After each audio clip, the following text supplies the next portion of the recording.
Vamos lá, né? A parábola dos talentos está no Evangelho de Mateus 25, dos versículos 14 a 30. Também está no Evangelho de Lucas 19, de 11 a 27. Antes de entrar propriamente na parábola, eu estava vendo na Bíblia, e no capítulo 24 começa o sermão profético, porque na parábola fala que o sermão continua, né? Então, eu fui olhar para trás e eu comecei a olhar, né, que começa lá no 24, o princípio das dores, depois vem a grande tribulação, a vinda do Filho do Homem, a exortação à vigilância, a parábola dos 2 servos, a parábola das 10 virgens, a parábola dos talentos e depois a vida eterna e o castigo eterno. Isso tudo faz parte do sermão profético, né? Aí eu estava observando, né? Olhei, né, algumas partes dos outros do sermão profético, e aí eu fiquei pensando, né? No caso, o que seria para nós sermão? Eu fui até no dicionário, olhei, eu peguei 3 definições, que uma delas é discurso religioso pronunciado no púlpito, predicação, pregação. Um outro é um discurso moralizador. E um terceiro que eu acho que fala mais com o nosso objetivo, que é qualquer que fala com o objetivo de convencer alguém de algo. Então, eu achei mais interessante essa, né, dos 3 que eu olhei, a definição de sermão como sendo isso, né? E profético ainda, né? Porque a gente pensar que Jesus falou isso há mais de 2000 anos, então ele fala de algo que ele já conhecia, que ele já tinha ideia, então ele estava profetizando algo para o futuro, né? Então, eu achei muito interessante isso, né? Trazer essa ideia, né? E como eu peguei 3 estudos, né, e separados, todos eles basicamente falando quase que da mesma coisa, porque como no livro, num dos livros do André Luiz, ele fala quando ele estava lá no Lar de Fabiano, que ele viu um quadro lá, que é o Martírio de São Dinis, né? Ele vê o quadro e fala assim, interessante, esse quadro é cópia de um que tem lá na Terra. Aí ele fala assim, não, o pintor veio aqui, viu o quadro e reproduziu, né? Então, assim como ele reproduziu, eu também, o meu estudo, eu estou reproduzindo, né? Eu só fiz uma coletânea e vou tentar repassar para vocês do que eu vi, do que eu aprendi, tá? E aí, vocês, né, quando quiserem comentar alguma coisa, falar alguma coisa, discordar de mim, vocês, por favor, me ajudem aí. E eu achei no Evangelho segundo o Espiritismo, no capítulo 16, né, o título do capítulo é Não se pode servir a Deus e a Mamon. E lá traz 4 passagens interessantes, 4 itens. Que a primeira é a passagem do mancebo rico, depois Jesus em casa de Zaqueu, depois a parábola do mal rico e depois vem a parábola dos talentos. Então, vem nessa ordem. E eu achei interessante porque, né, todos eles, as características comuns desses 4 itens, né, o tema central dele é o dinheiro. E aí ele discorre de muitas maneiras.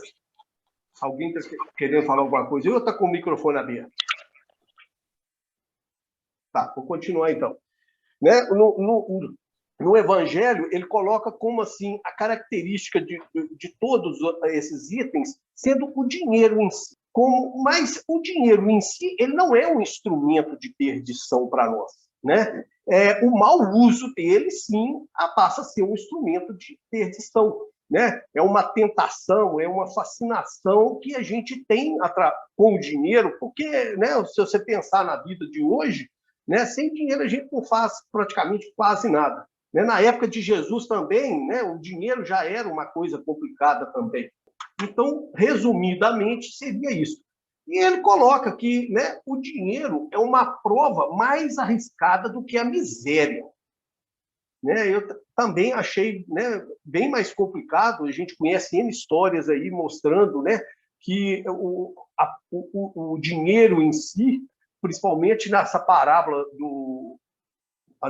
do mal rico lá, que é do menino lá que tinha muitas posses, né, que Jesus pergunta para ele se ele, né, ele pergunta para Jesus o que ele teria que fazer para ganhar o reino dos céus, né?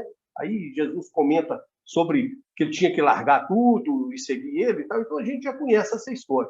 Mas depois ele fala também no Evangelho que a condenação do trabalho que contradiz a lei do progresso. Ou seja, se você trabalha, né, e produz de uma maneira honestamente e você adquire um dinheiro, uma quantidade suficiente, né?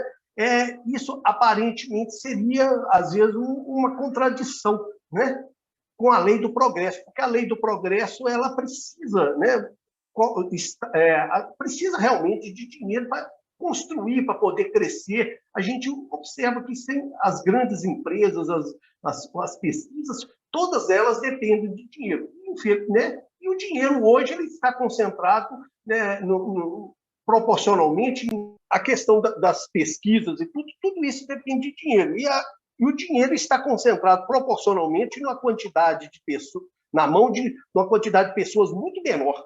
Então, é isso. Então, basicamente, né, no Evangelho, a ideia central é isso. E eles ainda perguntam, né, por que não são igualmente ricos todos os homens? Por não serem igualmente inteligentes, ativos e laboriosos para adquirir, nem sóbrios e previdentes para conservar. Então, essa é a resposta da espiritualidade. Daqui a pouco eu vou ler toda a parábola para a gente poder entender melhor aqui. Eu acho que ficou faltando no início aqui, eu estou meio ansioso, viu, gente? Muita coisa para mim aqui, né? Eu não tenho muito hábito de fazer isso tudo. Então, ele coloca também, né, o Evangelho coloca que a pobreza é uma prova de paciência e resignação, e a riqueza é uma prova de caridade e abnegação. E a origem de todo o mal, como a gente sabe lá do Livro dos Espíritos, né, está no egoísmo e, juntamente com ele, está o orgulho, que é filho direto do egoísmo. Certo? Alguém quer comentar, falar alguma coisa? Está tudo bem? Está tranquilo?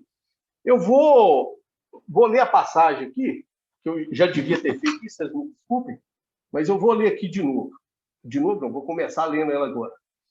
Então, fala assim: porque isso é também como um homem que, partindo para fora da terra, chamou os seus servos e entregou-lhes os seus bens. E a um deu 5 talentos, a outro 2, e a outro 1. A cada um segundo a sua capacidade, e ausentou-se logo para longe. E tendo ele partido, o que recebeu 5 talentos, negociou com eles e granjeou outros 5 talentos. Da mesma sorte, o que recebera 2, granjeou também outros 2. Mas o que recebera 1, foi e cavou na terra e escondeu o dinheiro do seu senhor. E muito tempo depois, veio o senhor daqueles servos e fez contas com eles.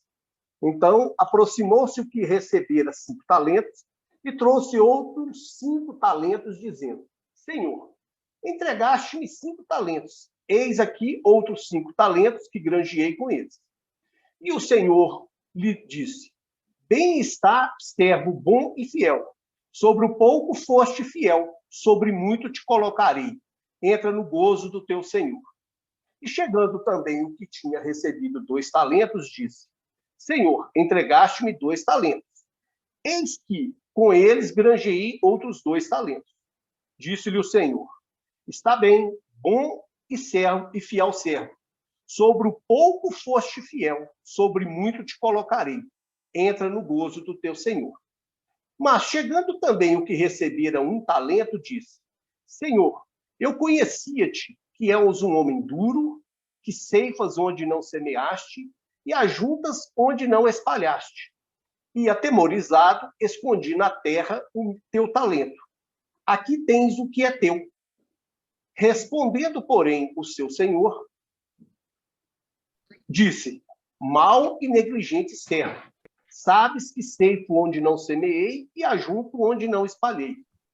Devias então ter dado o meu dinheiro aos banqueiros, e quando eu viesse, receberia o meu com os juros. tirar-lhe, pois, o talento, dai-o ao que tem 10 talentos. Porque a qualquer um que tiver, será dado, e terá em abundância. Mas ao que não tiver, até o que tem, ser-lhe-á tirado. Lançai, pois, o servo inútil nas trevas exteriores. Ali haverá pranto e ranger de dentes. Essa é a passagem como um todo. Então, vocês desculpem eu não ter lido antes, mas está aí agora. Então, voltando aqui à questão ainda, né, do que o Evangelho traz para nós, né, aí temos a propriedade do homem, que é aquilo que pode levar da terra. O melhor emprego da riqueza, né, é amai-vos uns aos outros. Ele lembra também que somos depositários, não proprietários. Né? Então, essa parte também me chamou muita atenção, né? Porque às vezes a gente esquece muito disso. A gente, às vezes, acha que temos que angariar de todas as formas, independente, né, do que seja. Né? Meu pai, meu filho, né? Então, ou seja, nós não somos donos de nada e de ninguém. Né? Nós estamos simplesmente administrando os bens do pai. E aí ele também coloca que economia e previdência é diferente de cupidez e avareza. Então, essa seria o que está no Evangelho, né? Que é uma tônica mais voltada para a questão material, eu vi mais assim, a questão do dinheiro, mais assim, tá? E aí, alguém quer comentar alguma coisa dessa parte aí? Está todo mundo escutando? Está todo mundo bem aí? Beleza? Sim. Beleza. Então, vamos dar sequência. E também busquei na FEB algumas coisas interessantes, sabe? Que é a interpretação da passagem à luz da doutrina espírita. E aí ele coloca, né, sobre a distribuição dos talentos, que os talentos simbolizam os infinitos recursos divinos disponibilizados pelo Supremo Criador em prol do nosso progresso espiritual. Né, e ainda coloca, Deus não dá qualidades, mas oferece os meios para o nosso desenvolvimento. Então, achei muito interessante. E tem aí, no livro Palavra de Vida Eterna, né, no capítulo 7, Emmanuel coloca assim para nós: se te afeiçoas assim aos ideais do aprimoramento e progresso, não te afastes do trabalho que renova, de tudo que aperfeiçoa, do perdão que ilumina, do sacrifício que enobrece e da bondade que santifica. Lembra-te de que o Senhor nos concede tudo aquilo de que necessitamos para comungar-lhe a glória divina. Entretanto, não te esqueças de que as dádivas do Criador se fixam nos seres da criação, conforme a capacidade de cada um. Não ouvides que os talentos de Deus são iguais para todos, competindo a nós a solução do problema alusivo à capacidade de recebê-los. Então, lá na parábola, né, a gente observa que, né, o Senhor, né, antes de viajar, ele distribuiu os talentos de acordo com a capacidade de cada um. Então, ou seja, eu vejo isso de acordo com o desenvolvimento moral e espiritual de cada um. Né? Se um indivíduo igual, vamos colocar aqui, né? um governador lá do nosso lar, né? A capacidade dele é muito maior do que a minha. Então, assim, né? ele dentro do que está sendo colocado aqui, ele receberia muito mais talentos do que eu para poder trabalhar e a gente poder crescer junto. Tá certo? Agora, a utilização dos bens, né, dos talentos pelos servidores, os dois primeiros demonstram responsabilidade, diligência, bom senso, trabalho e dedicação frente às dádivas recebidas. O terceiro, né, que enterrou o talento, ele, por medo, inibição, imaturidade e descompromisso, não soube utilizar a concessão celeste. Eu acho que, na nossa grande maioria aqui ainda hoje, eu acho que a gente passa pelas pelo representante, 3 servos que recebeu os talentos. Ora, a gente né? Demonstra que tem muita capacidade, faz coisas interessantes, horas mais ou menos, horas, e muitas das vezes, né, eu vou falar por mim, eu me vejo enterrando o meu talento, né? Então, eu acho que essa parte aí é um pouco mais complexa, né? A gente acabar enterrando o nosso talento.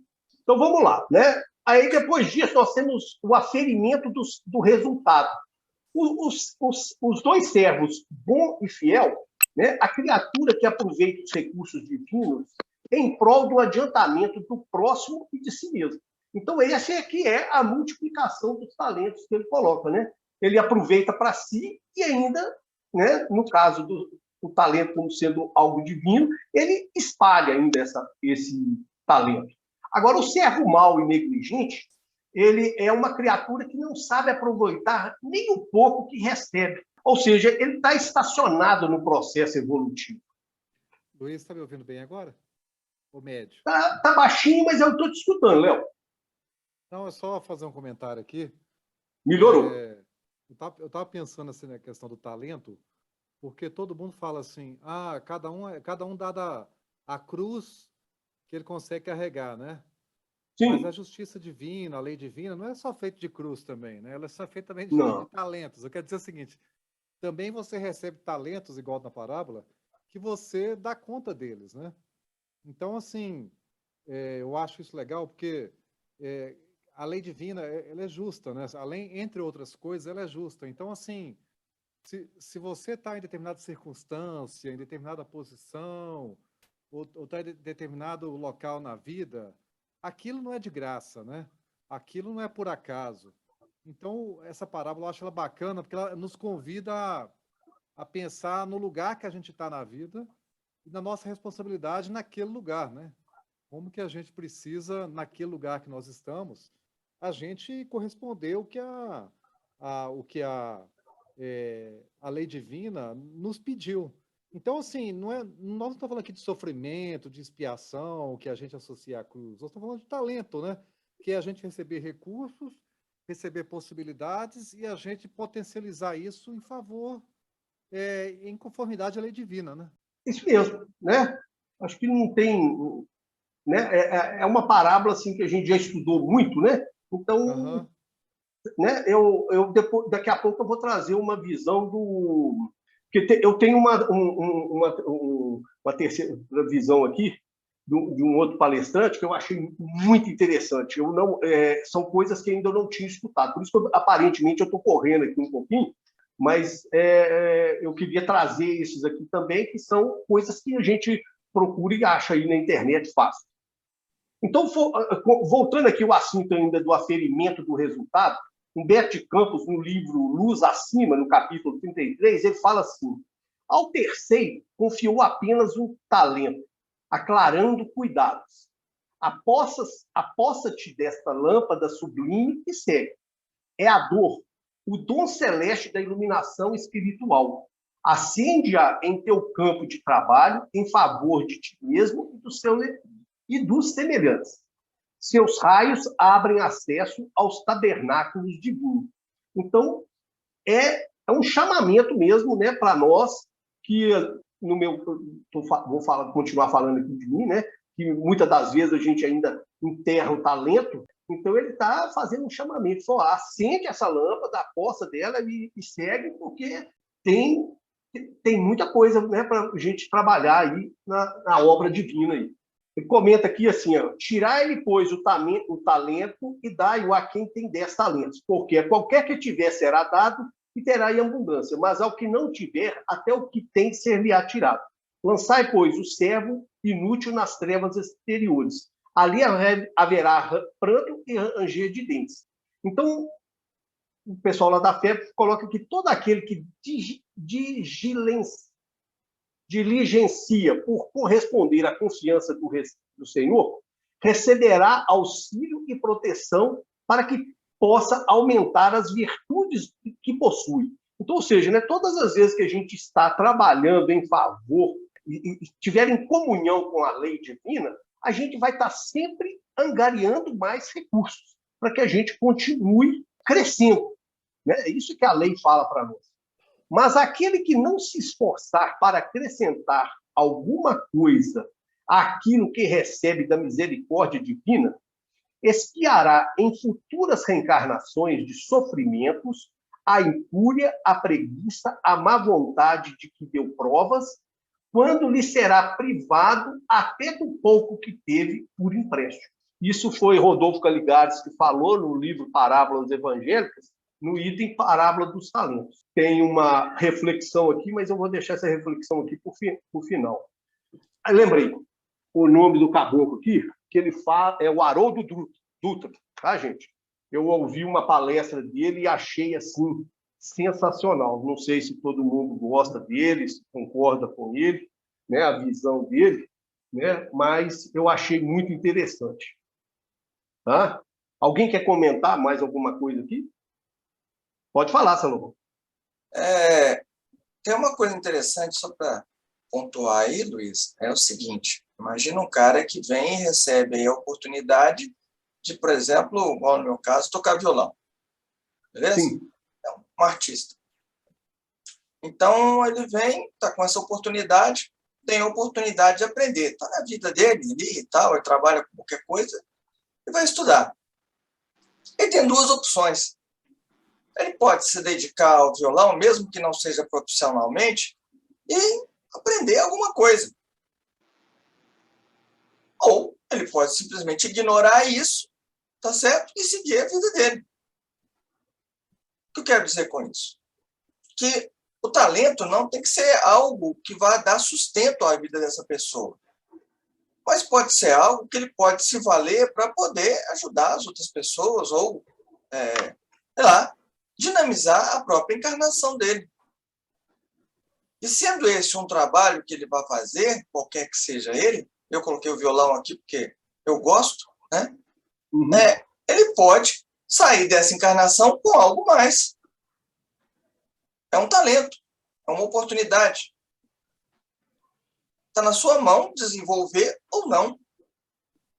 Ninguém vai te impedir isso. Ninguém pede para você que você seja um astro do rock, entendeu? Que você seja um grande e famoso profissional. Mas é um talento, um dos tantos talentos que nós recebemos na nossa vida e que nós podemos desenvolver. Sim, é um dos tantos talentos, né? Você trouxe um exemplo aí bastante material, mas, né? Ou seja, se você toca hoje já com uma certa destreza, é porque você fatalmente você já usou esse recurso em outras vidas e cada existência você está aperfeiçoando ela cada vez mais, né? E aí esses talentos vão crescendo, vão se multiplicando cada vez mais. O Haroldo Dutra, nessa passagem, nessa palestra que ele faz, eu achei muito interessante, porque ele começa falando assim, que a parábola dos 10 talentos, no sermão lá, o sermão profético, ela é interessante porque ela vem logo a seguir a parábola das 10 virgens. Eu dei uma olhada na parábola das 10 virgens, mas eu achei interessante porque ele fala que a parábola das 10 virgens é uma parábola que ela consola e adverte ao mesmo tempo. Né? Não sei se todo mundo lembra. E ela também fala sobre atitude espiritual, que as virgens tiveram que tomar decisões e correr atrás. Mas a parábola dos talentos, ele fala que essa parábola fala sobre a transição planetária. Isso me chamou muita atenção exatamente porque assim, eu nunca tinha ouvido falar disso. Tá?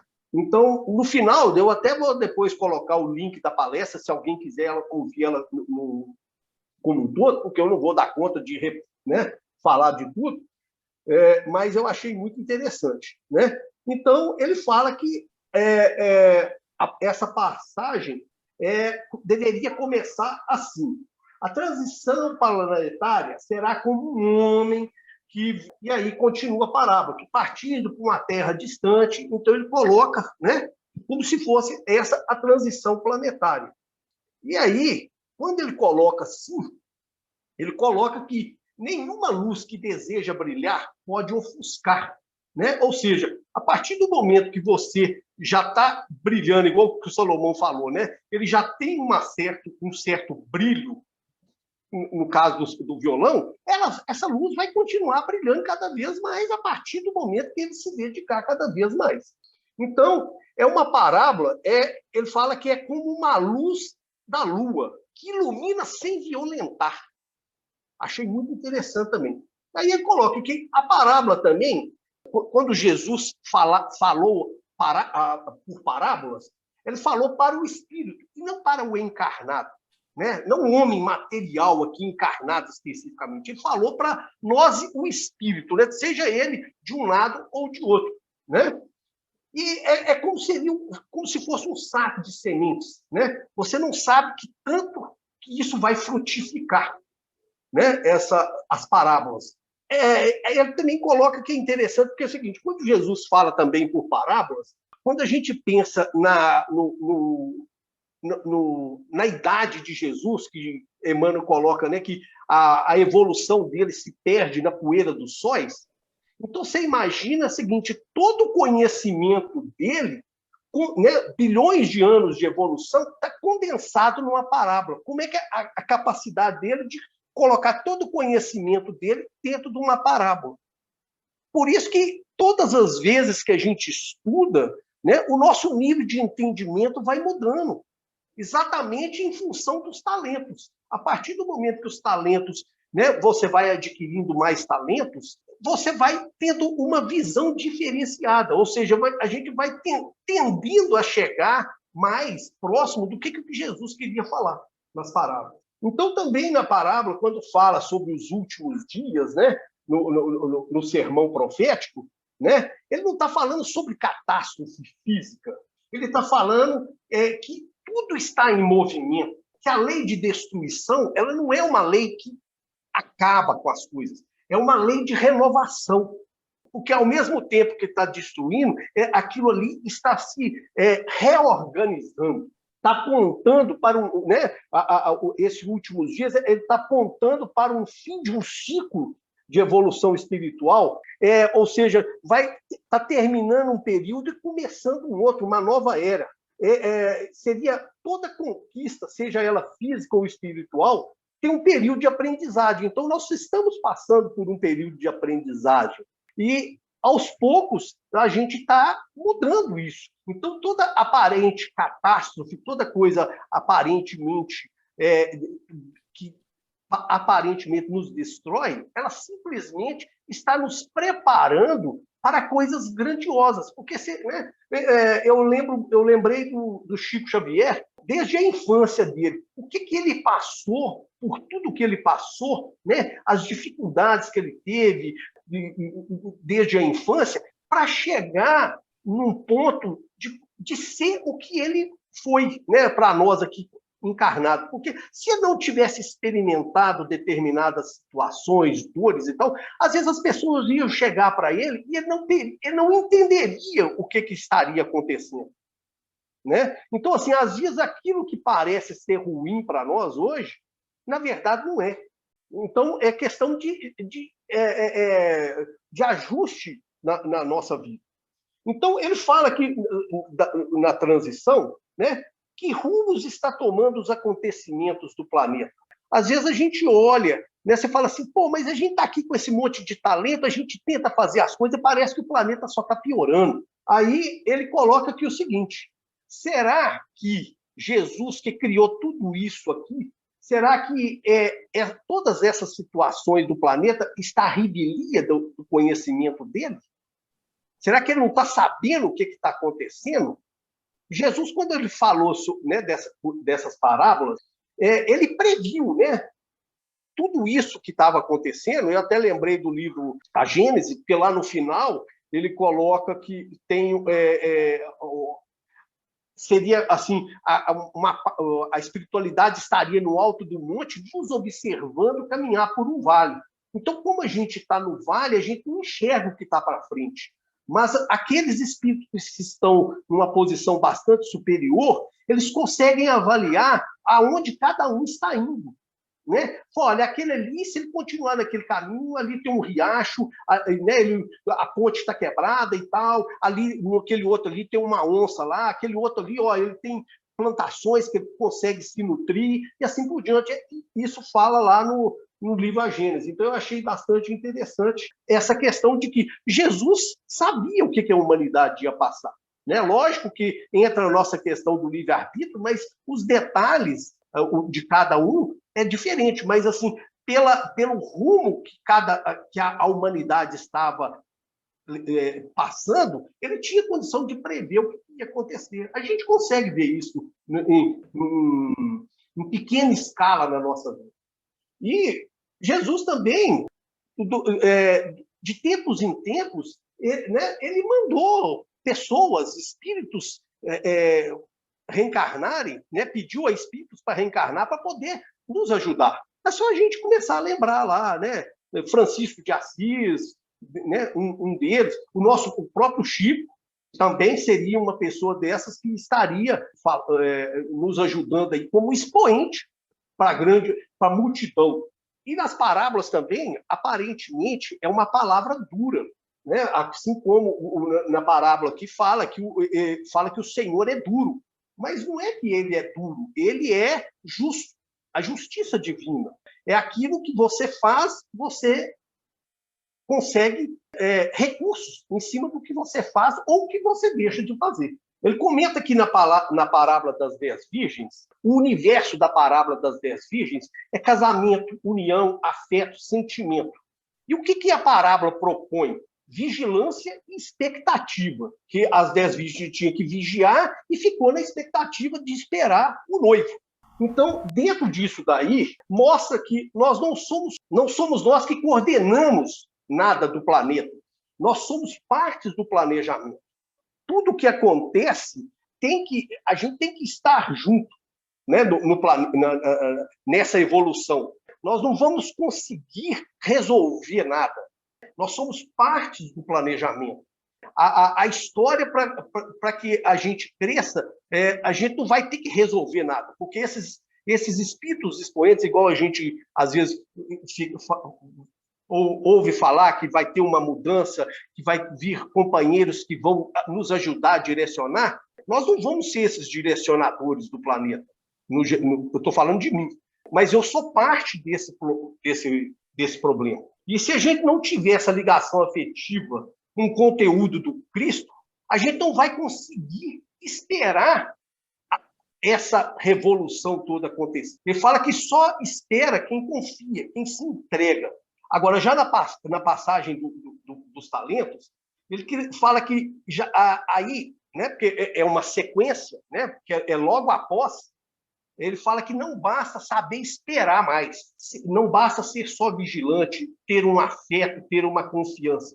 Ele fala que é preciso ter dínamo, que é uma palavra que vem de raiz grega, e é onde surgiu a palavra dinamismo, que é uma força realizadora, que a gente tem que construir por dentro. Né? Essa força realizadora é o que faz a gente crescer, é de dentro para fora, não é uma coisa de fora para dentro, igual às vezes a gente tende a interpretar as parábolas. Porque se a gente olhar a parábola dos talentos, parece que é uma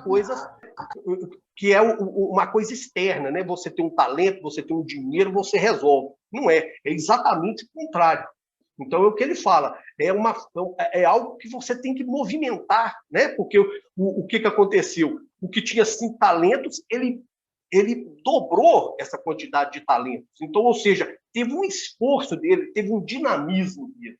Ou seja, ele teve um grau de resiliência interna, né? Ele teve que se movimentar, ele teve que fazer alguma coisa para poder crescer, multiplicar. Ou seja, Emmanuel fala que há uma força renovadora por detrás da tempestade. Então, reforçando a questão da lei da destruição. Não é a tempestade que é a causadora dos nossos grandes problemas, e sim é a nossa força renovadora. Ele até traz um exemplo interessante, né, que fala assim, durante uma tempestade, um ninho de um passarinho lá que cai, ele fala assim, você não vai ver um passarinho no consultório de um psicólogo no outro dia chorando as mágoas porque perdeu a casa e nem pedindo Rivotril. Ou seja, o passarinho no outro dia, né, ou talvez no mesmo dia, ele já vai começar a reconstruir isso daí, que é essa força renovadora, né, independente da tempestade. Então, o que ele coloca que a parábola dos 10 talentos diz? Ele fala assim, aumente o seu dinamismo, eleve o seu padrão de dinamismo. No livro Pensamento e Vida, né, Emmanuel coloca assim, se trabalho fosse movimentação, só teria trabalhador no umbral. Ou seja, ninguém fica parado lá, né? É um movimento desesperado. Então, nós temos que ter esse dinamismo e direcionar de acordo com a lei divina, com o que Jesus trouxe para nós. Ele até colocou também uma questão interessante, né?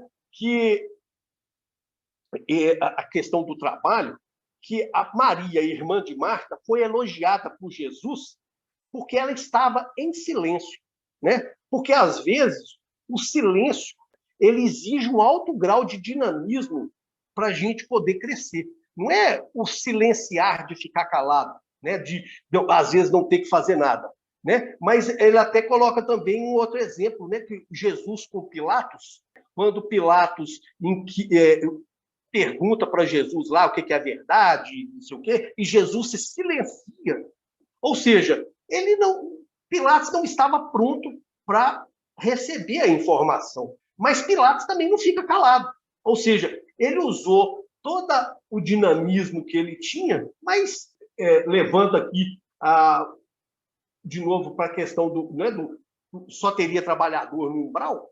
Então, ou seja, o dinamismo dele não cresceu em nada. Ele não conseguiu compreender a verdade de Jesus. Então, tem horas que, às vezes, o silenciar intimamente é uma força renovadora, é um dinamismo. Ô Luiz, sabe o que me lembrou você falando essa questão do dinamismo aí? Eu costumo dizer, às vezes, quando a gente em casa tem muitos afazeres e tal, pelo menos, eu sou meio confusa às vezes. Quando eu tenho muitas coisas para fazer, aí eu começo uma, aí eu falo, não, acho que eu vou fazer aquela outra primeiro. Aí começo a outra e tal. E aí eu falo, chega o fim do dia, eu falo assim, gente, eu fiquei numa fazeção e não cheguei a lugar nenhum no final das contas. Então, a diferença desse dinamismo, que às vezes você falou, essa pausa do silêncio, né? Você entrar em contato consigo mesmo, com a sua verdade, ao invés de ficar na fazeção, que muitas vezes a gente se perde nisso, né? Fazendo muitas coisas, muito movimento, mas não é dinamismo, porque não tem aquele foco, aquele objetivo, né? Isso me lembrou também o movimento espírita, sabe? Porque tem hora que às vezes a gente movimenta muito, mas realmente realiza pouco. Então eu fiquei pensando sobre, né, a minha atividade dentro do espiritismo. Né? Mas isso aí cada um vai pensar nisso daí. É o talento de cada um. Exatamente. Aí ele trouxe... O Haroldo foi um cara bem estudioso, ele teve a oportunidade de estudar determinadas coisas muito interessantes. Então, ele fala que, na época de Jesus, lá, né, o talento era uma medida de peso, tá? Peso mesmo, né, de quilo, sabe? Tanto que na Babilônia existia uma moeda que eles chamavam de kiklos, né? Que era um termo de peso, que era algo de valor para poder... de valor, assim, era a base de ouro, de prata, entendeu? Que tinha um conceito naquilo ali. E na Babilônia também, na época, tinha 2 tipos de talento, que ele fala. Que tinha o grande talento, que pesava cerca de 60 quilos, e o pequeno talento, que pesava cerca de 30 quilos. E Roma adotou como talento o pequeno talento, que pesava 30 quilos. Então, se você pensar na passagem, né, dos talentos, quando o Senhor dá 10 talentos, 5 talentos para 1, 2 e 1, ele não estava dando um talento específico, alguma coisa, uma moeda. Ele estava dando, sim, um patrimônio. Porque se a gente pensar que 5 talentos, cada talento valendo 30 quilos, ele deu 150 quilos de um tesouro, de um patrimônio. E o Haroldo ainda coloca que na época era prata. Eu não vi essa informação em outro lugar, então eu também não sei falar, mas eu achei interessante, independente se fosse ouro, prata, alguma coisa, mas você pensar naquela época, o cara receber 150 quilos de prata, por exemplo, igual ele coloca lá, isso não era algo pequeno, era um patrimônio, né? E o cara conseguiu dobrar tanto o que recebeu 5 quanto o que recebeu 2. Então, quando a gente pensa que o cara pegou 30 quilos de prata e enterrou, a gente entende que fala assim, por que você não pegou esse dinheiro então e colocou no banco? Entregou para os banqueiros para poder render juros, pelo menos. Né? Aí já começa a fazer um pouco mais de sentido essa questão do talento. Então, ou seja, né, o servo que recebeu a maior carga é a que detinha mais dinamismo. Né? Então, o senhor, que já conhecia ele, né, já conhecia os seus servos, sabia a capacidade de cada um. Então, ele ofereceu 5 para um, tanto que ele dobrou, e o de 2 também dobrou. Então, ou seja, ele não estava aí julgando a quantidade de talento que cada um dobrou, no caso dobrou, mas sim a disponibilidade de cada um para poder, né, trabalhar, usar o dinamismo dele. Tanto que quando os 2 primeiros vão prestar conta para o Senhor chama para participar do gozo dele. Né? Ou seja, ele convida o servo para ser sócio dele, pois ele foi fiel no pouco, então ele podia ser fiel no muito. Ou seja, ele chamou para poder participar do patrimônio dele. Não era simplesmente, você vai continuar trabalhando aqui porque eu gostei de você produz muito. Não. Ele gostou do trabalho do cara, ele produziu. Então, a partir desse momento, o servo deixa de ser servo e passa a ser filho. Olha a diferença. Agora, o que recebeu um talento, ele devolveu um talento. Quando a gente olha assim, fala, não, você me deu 10, eu estou te devolvendo 10 aqui, ou 5, ou 1, sei lá, né? Quando a gente empresta dinheiro para alguém, né? Parece que é justo, mas é um paradoxo, porque o que a gente vê assim, se a justiça, se a vossa justiça não exceder a dos escribas e dos fariseus, de modo nenhum entrarei no reino dos céus. Então, ou seja, que vantagem tem para nós eu te emprestar 10 e você me devolver 10? O que eu estou ganhando com isso? Eu vou te emprestar, mas eu não vou receber nada? Então, a justiça divina não é lei de talião, porque a lei de talião ela é egoísta. Ou seja, eu só vou te dar aquilo que eu receber. Quando Jesus fala assim, para a gente caminhar uma segunda milha, porque a primeira milha é obrigação nossa. É o nosso dever. Ele até cita um exemplo interessante, uma muda de laranja. Ele fala assim, você pega uma muda de laranja e fala assim, ganha uma muda de laranja e fala assim, aí você pergunta, mas quantas laranjas vai produzir? Eu falei, não sei. Será que porque é uma muda de laranja vai produzir só uma laranja? E por quanto tempo ela vai produzir? Ela vai produzir só uma vez? Então, eu achei interessante. Então, quem faz conta do que faz é escriba e fariseu.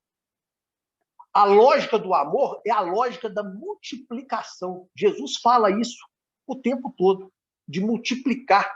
Né? A gente lembra da passagem lá do pão e do peixe?